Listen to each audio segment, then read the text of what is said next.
righty. Well, good morning. Welcome to, excuse me, Hokyoji's Sunday morning Dharma Talks. And this morning we have Myo-On Susan Hagler.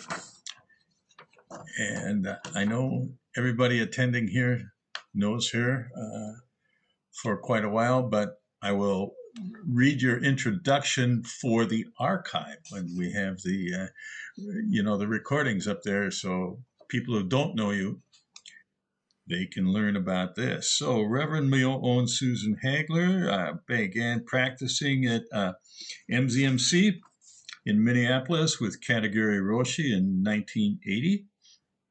She received jukai from him in 1982, and she practiced formally there until early 1986 when she married and began her family. In 1999, she took up formal Zen practice once more at MZMC and was ordained by Tim Burkett in 2003. In 2010, she continued her priest training with Dokai Georgesen at Hokyoji Zen Practice Community and received Dharma Transmission from him in 2018. Myo-On has had the opportunity to practice at all the Twin Cities area sanghas and is currently part of the Teacher-ryo at Clouds and Water Zen Center in St. Paul. She attended the first unit of chaplaincy training at Gunderson Hospital in LaCrosse, and Myo-On has participated in 2 practice intensives with Tenshin Roshi at Green Gulch. And she is also on the staff at Hokyoji. So welcome, Myo-On. Look forward to your talk. Well, that's an awful lot of words, huh? Good morning, everybody, dear friends. This morning the title of my talk is Vows. And actually, this is the 3rd talk I've given this week. I gave a talk at Clouds and Water last week that was about vows, and then on Thursday I taught a class that was about the 3 refuges, and now I've kind of refined those things and I'm back to vows. So that what inspired me for this talk is this talk that Jan Chosen Bays Roshi gave at what's called the SZBA, which is Soto Zen Buddhist Association. They had a 1-day Zoom gathering, and Chosen Roshi gave one of the talks, and one of the things she said is that she saw this old video of her teacher Maizumi Roshi, and there aren't a whole lot of videos of him, I guess, excuse me, but somebody was interviewing him and asked him,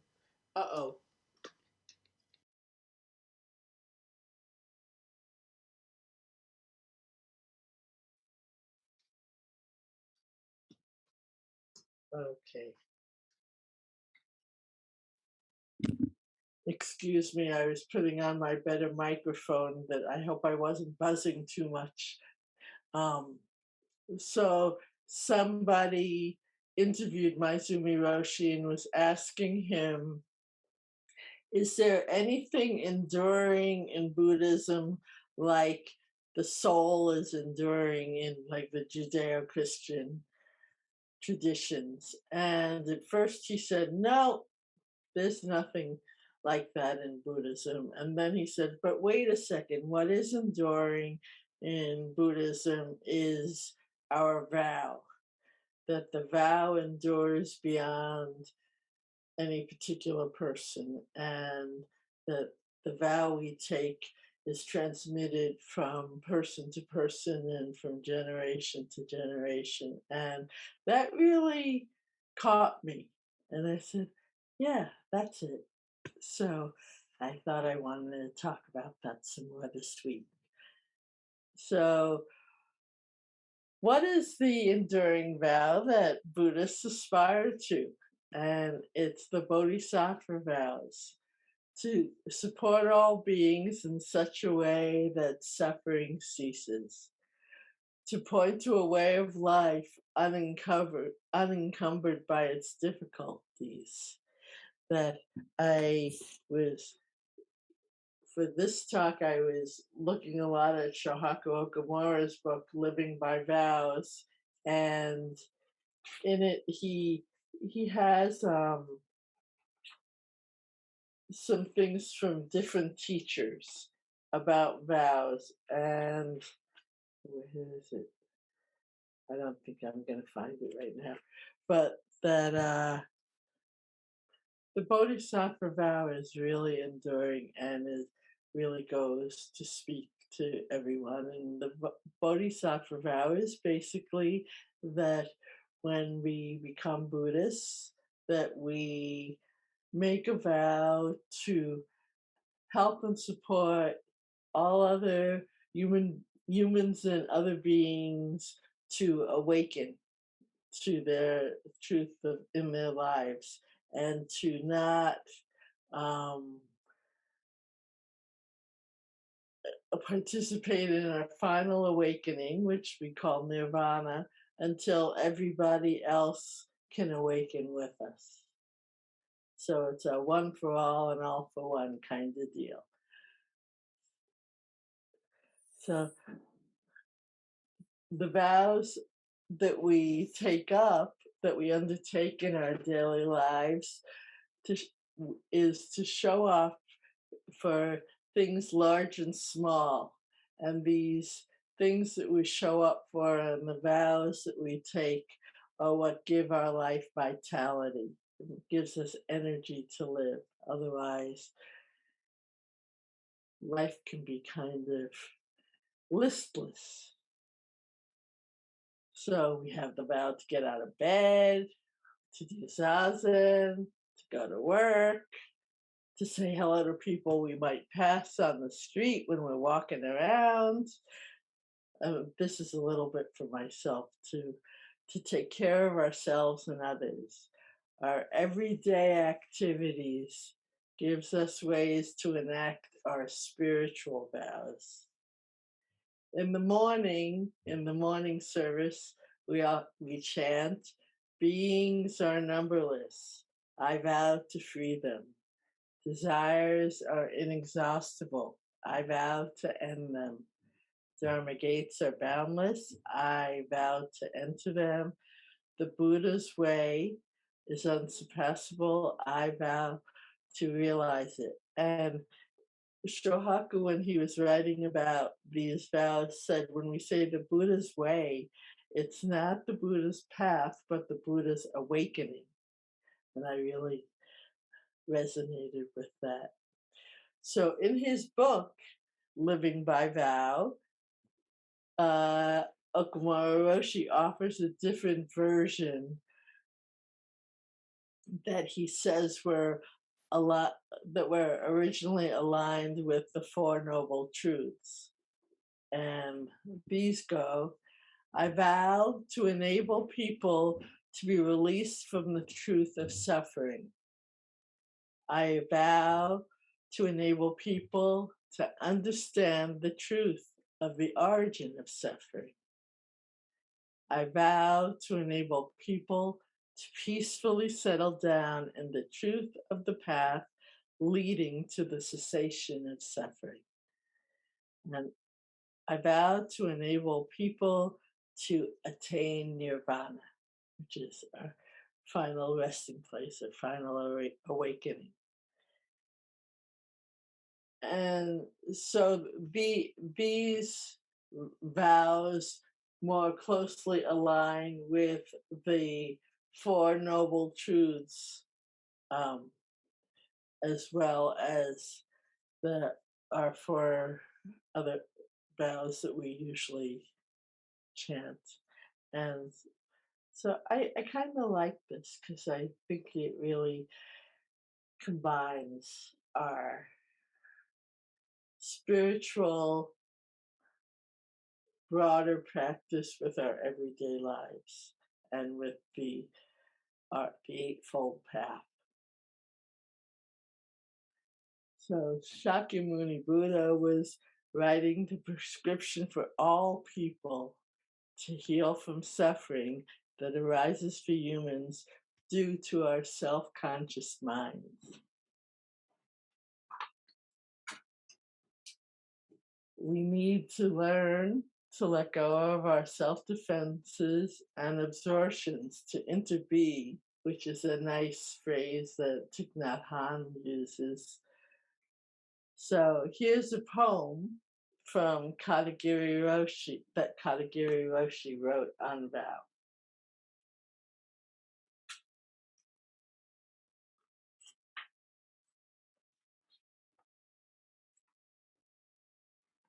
And I'm sure most of you have probably heard this poem before, but it's so beautiful.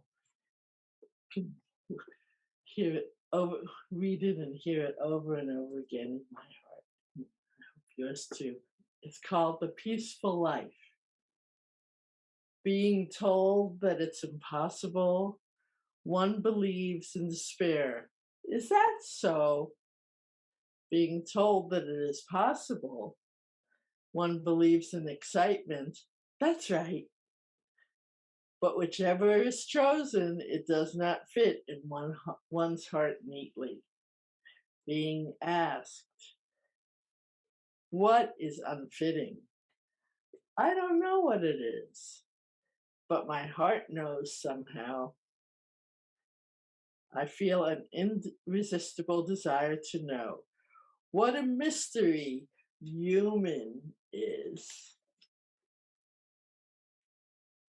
As to this mystery, clarifying, knowing how to live, knowing how to walk with people, demonstrating and teaching, this is the Buddha. From my human eyes, I feel it's really impossible to become a Buddha.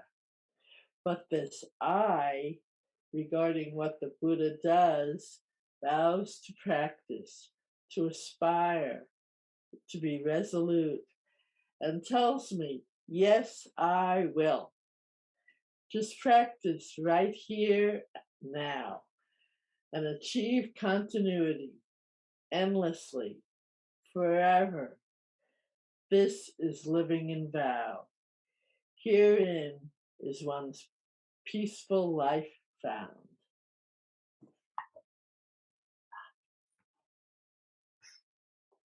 When I read this poem, I really miss Hokyoji, but I feel him with me as well. In this poem, it's a commentary on the four vows and the noble truths that Katagiri Roshi addresses the foundations of our practice. It hits the head of the nail of what the enduring vows we take are about. So something that struck me from the poem and that I heard Katagiri Roshi say in his videotaped talk that he gave at Naropa Institute, I think maybe in summer of 1988 or 1989. He had gone there for a Christian Buddhist conference. And so, you know, he was very lighthearted at the beginning of his talk. And he said, well, yesterday I heard Brother David speak. And Brother David, I believe, is a Franciscan monk who also does some Buddhist practice in Zazen. And he said, I just love what Brother David said. And I was thinking maybe I should become a Catholic. But then he said, but then I have these robes, so I think I'll stick with this. And then later on in the talk, he went on to say, you know, to me, beyond Christianity or Buddhism or different spiritual path, what's most important to me is how to look, what it means to be a human being in this world. And I think that Katagiri Roshi's vow is truly to understand what our human lives are about and what it means to be a human and what it means to be a human being beyond our self-consciousness, what these Buddhist vows are about.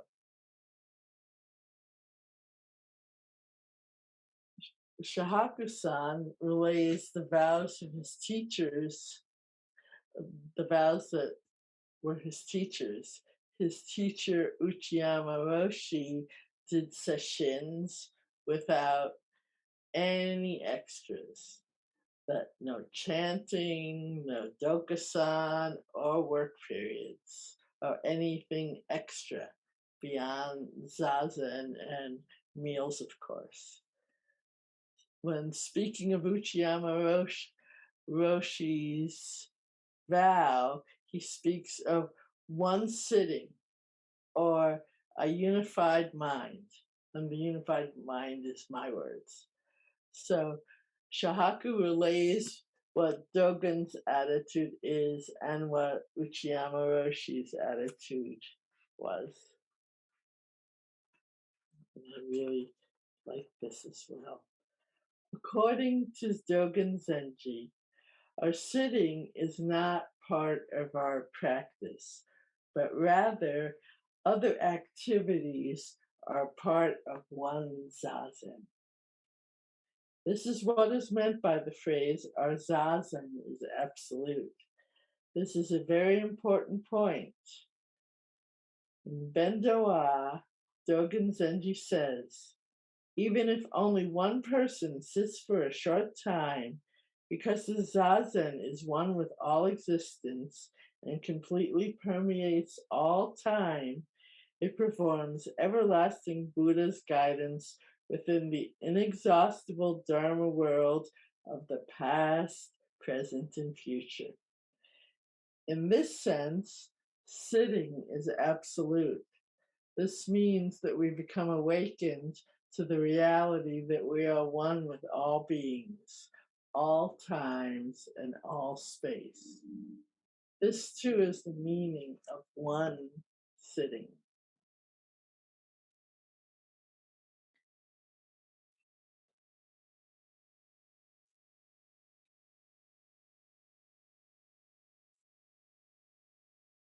It's truly about constantly returning to being present, to when we're wandering off, when our minds are wandering off to what we're going to do next rather than what we're doing right now. That's our vow. So here's my little story with an interchange with Katagiri Roshi. Many of you have already heard this, but it's worth repeating again. So in about 1983, I was part of a Tenzo team at MZMC. And I was finishing up in the kitchen. I don't know quite what the activity was we were doing, if it was a Saturday morning or that we had an extended sitting time or something else. But so I was sweeping.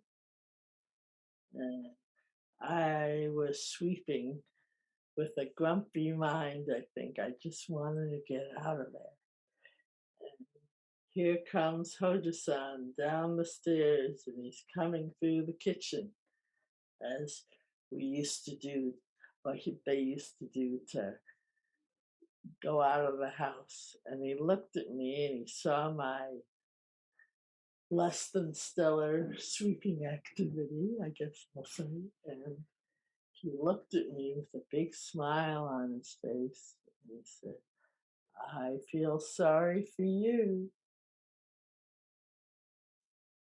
And I've lived with that interchange for 40 years almost. And these days, I think that his "I feel sorry for you" was about, "I'm so sorry you can't be present with what you're doing."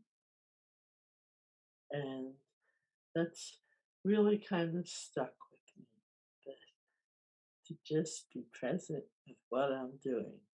And if you see me around the kitchen at the end of a meal, I've become a hell of a sweeper. So,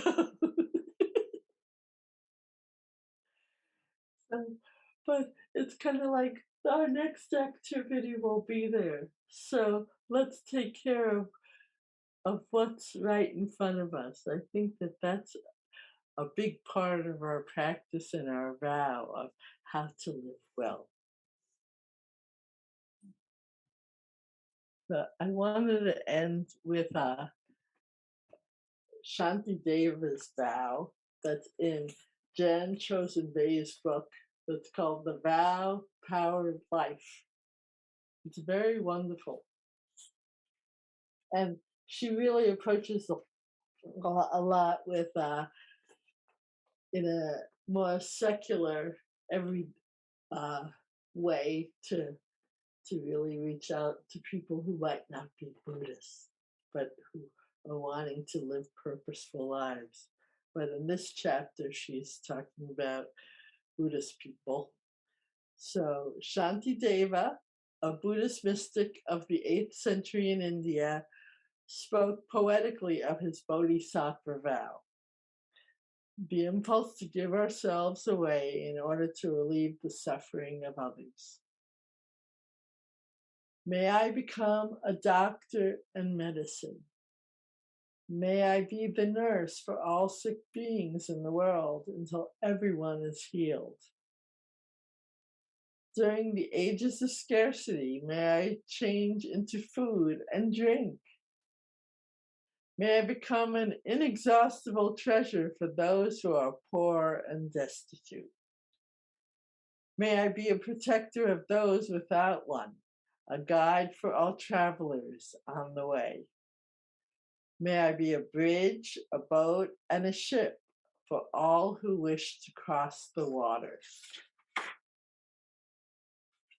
A bed for those who wish to rest, and a servant to those in need.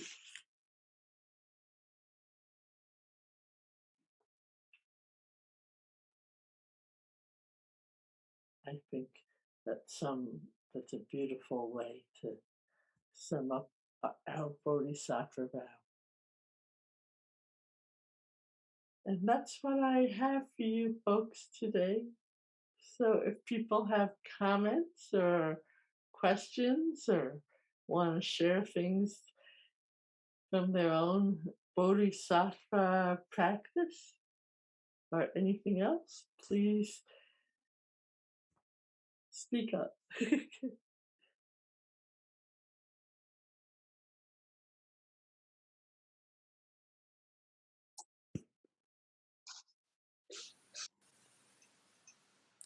Hi, Myo-On. Hi. This isn't a deep question, I'm afraid, but I couldn't quite hear that last line of the poem, to be a servant for, what was the last part of that? Okay. Where'd it go? Uh-oh, I lost my... Sorry. No, it's fine.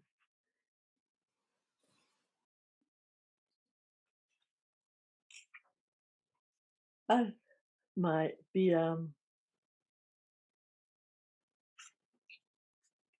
sorry, my bookmark kind of came up. Did I write down?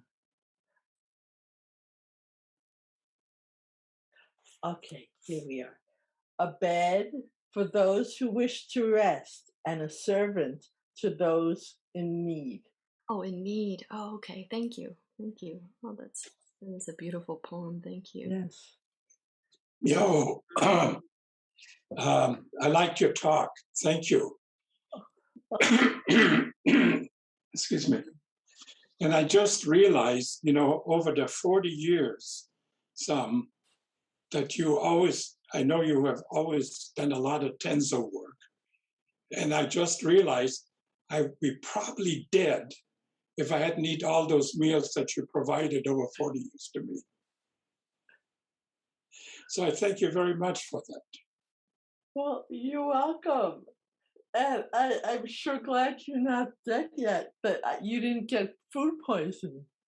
No. I actually prospered from them. Yes.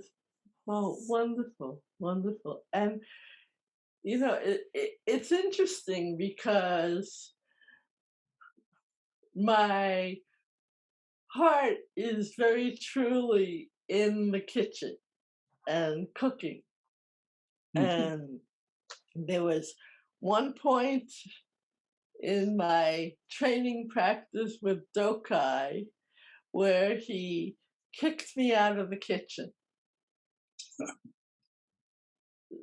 And I needed to find other ways to manifest, but perhaps I was still cooking in a different way and hopefully nurturing people's practice, or learn how to do that. I think that was a big thing, to learn how to cook without being in the kitchen. And it's so good to see you, Henry.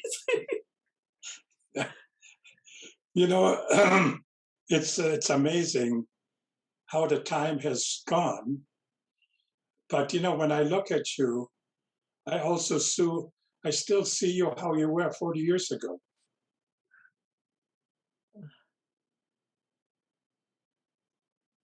I really liked your talk. It was real clear, very rich, and very tasty. Thank you.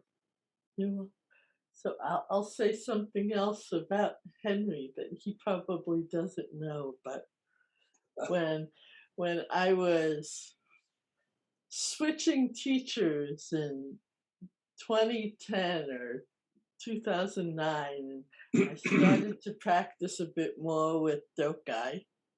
This was when I was still formally affiliated with Tim Burkett, that I came down to practice, and we had a study group, during a session. And Henry asked Dokai, and I don't, you might not remember this, but it was a pivotal point for me. What is the meaning of suffering in your life? And Dokai said something like, the longer I live, the more deeply I feel suffering.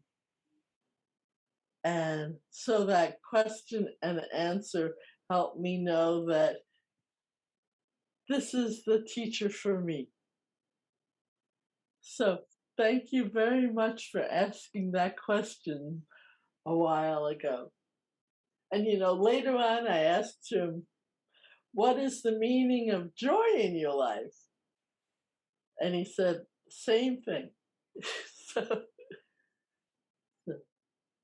thank you for that. I still ask that question.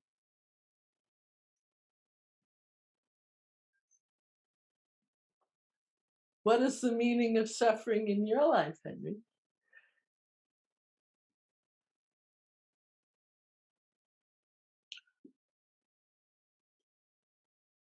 I think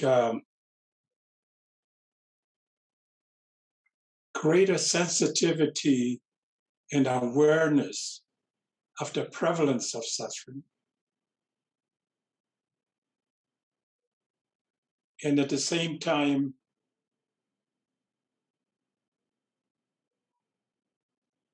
greater joy and perfection, seeing that at the same time.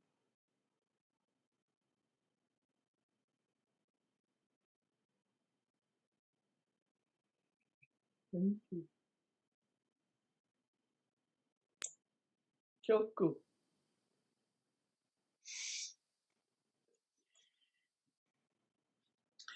You know, you read a couple of different people's vows, and there are many very inspiring forms of vow by various teachers that I've read, you know, from the Pali Canon on forward. And so I wonder if you think it's important to have a personal set of vows, what that, you know, sort of what your thoughts are, but also what you do within your own practice about vows.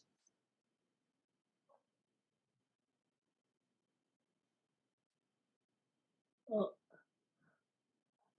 I do think it's important for people to have their own vows, or to, yes, to create vows that in their own voice. So their own spiritual vows and their own vows of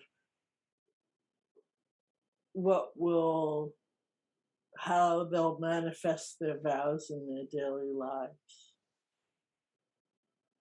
And I probably should have anticipated this question.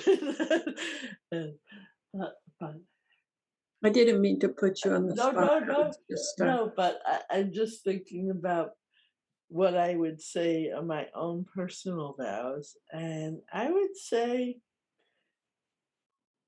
to just keep showing up and to keep standing up when I've felt knocked down, kind of like a Daruma doll in Japan. You know, a Daruma doll is one of those kind of weighted dolls that are big inflated things that might be weighted on the bottom, and you punch it and it keeps coming back and keeps coming back. So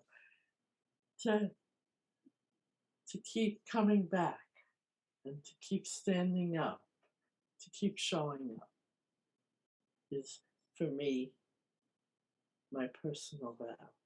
Sometimes it may take a while to stand up, but to not abandon the aspiration to keep coming back and standing up.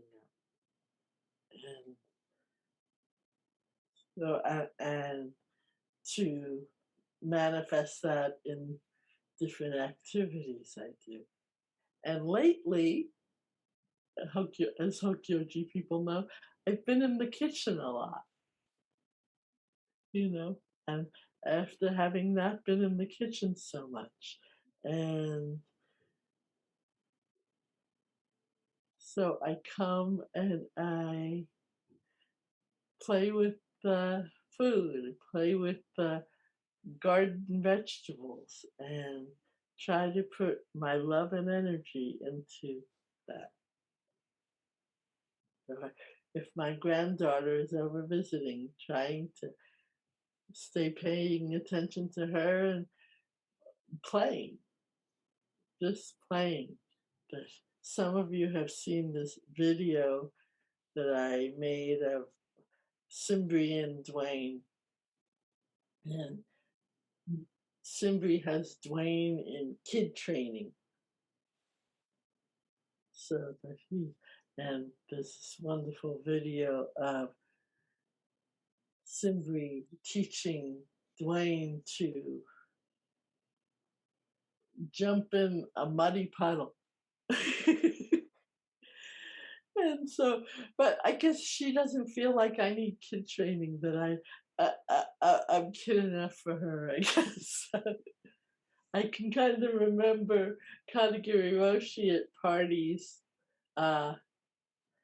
when there were kids there just rolling around on the floor with them.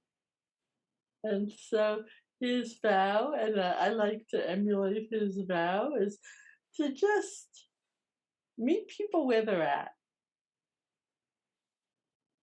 So I'm just kind of speaking without having prepared anything. So just kind of, and I think that's about showing up. So.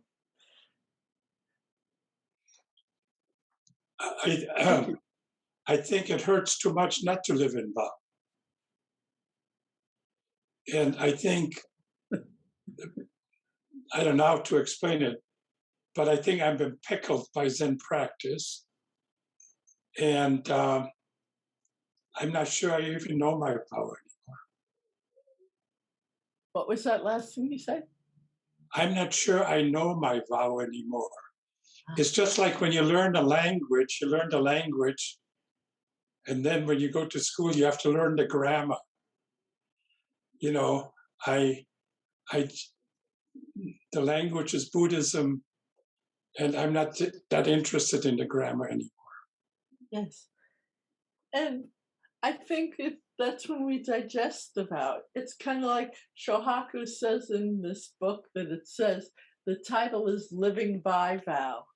And in Hojo-san's poem, I think he says living in vow. And Shohaku felt like by vow is more one than living in vow. So that our vows kind of permeate our lives and are the life energy. And I think both answers are clumsy. Well, that's words for us, you know. It's the pickle. That's how we get pickled, right? We get into pickles. So what you said about not even maybe being able to say what our vows are kind of indicates that they're just in our marrow and that there's nothing to say. What do you think of that? I mean, it's still words I'm babbling right now, but you know. Well, having spent 3 years at Great Vow Monastery, one of the things I did during a session that Hogan Bays led was develop a set of vows. And so one of the things that I found is helpful about that is it's kind of like a plant. It needs nourishment every day. And it's helpful to me to make a practice, which I frequently abandon and then take up again, of reciting my vows each morning. So that it needs to be fed every day. And it needs to be practiced every day, but I'm not always up for that. No, it's like, and so having a vow and reciting it is been very helpful to me in actually realizing my project. You know, to really living it in a conscious way. And yes, I think that our behaviors are formed by our intention. Our choices are informed. I liked the phrase about I don't. What did Katagiri say? Something about I don't know something, but my heart knows it. Yes. And so it's often very refreshing for me to kind of remember my heart, particularly since I tend to get lost in thought. You know, I think we're all different vegetables and we need different points to be cooked. And, you know, like, you know, as to my son will say, you know, these two, vegetables are good friends, and not all of the vegetables are good friends. So it's good to know ones that get along easily, and ones that maybe don't go in a particular dish. Although perhaps you just have to make stone soup and put them all in the pot and have them cook together. Well, we all are in the same pickle, that's for sure. Yes, yes. And then I think finally we have to trust life. Well, we can trust life, but I think it's very hard to do that. Well, that's the practice. I That's know the it is. cooking. Yeah. That's the great cooking. That's the pickling. Yes. And I And think it has to be prepared every day. Yes, Erin. Erin. Mute myself. I really love all the talk about cooking and food and pickling and vegetables. And I was actually, if this is a question for a different time, please let me know. But in the introduction, it said that you had a couple of sessions at Green Gulch, and I am I correct? That's where the garden part is. Did you go there to study growing vegetables at all? Or No, I was there for Reb's 3-week intensives that he has in January. And yeah, so I wasn't there to go to the garden there. Okay. And I was actually thinking of the Hokyoji garden a lot because I've been the de facto coordinator because we don't have enough people at Hokyoji. And in the middle of the weeds, vegetables grow. So that's I guess that's a good phrase. In the middle of the weeds, the vegetables grow. I think there's a poem coming from that. I'll keep you posted. You have to remember that the weeds take away from the vegetables.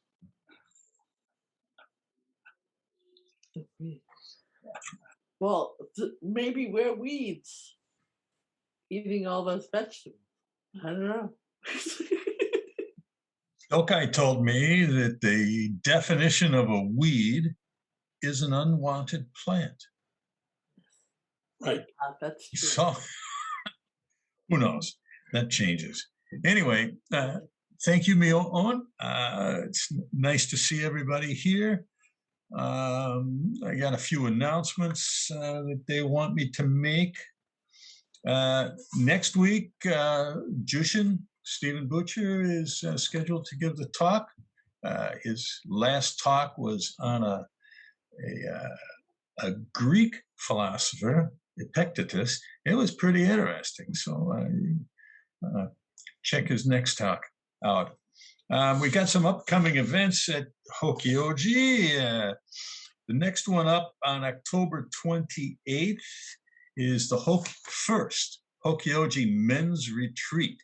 And Henry, it's a Thursday to Sunday, and you should seriously think about coming. Yes. Ricey, Mark Anderson, and Bob Zeglovich are going to be leading that.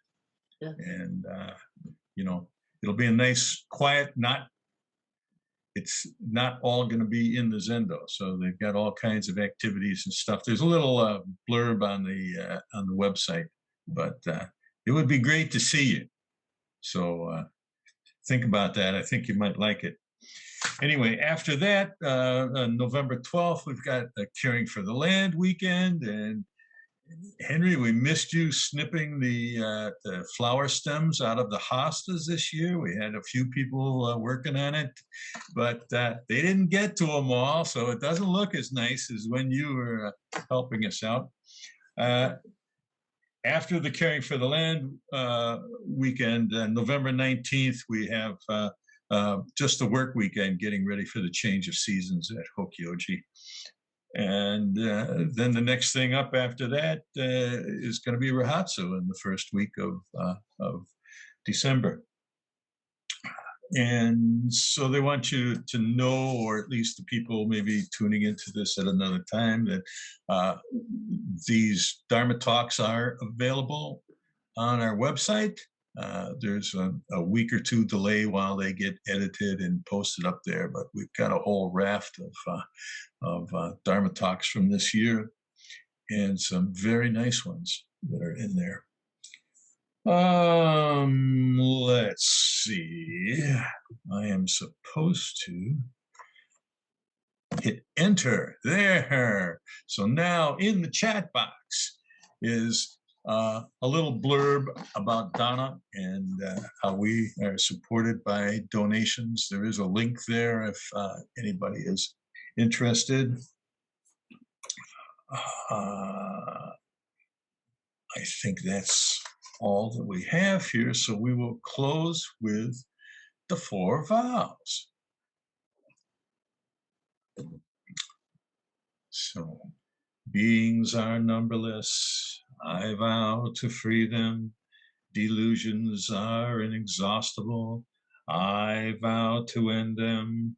Dharma gates are boundless. I vow to enter them.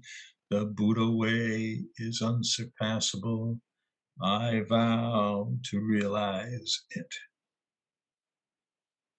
Thank you all. It's good to see you, and have a nice day. Be well. Bye-bye. Bye.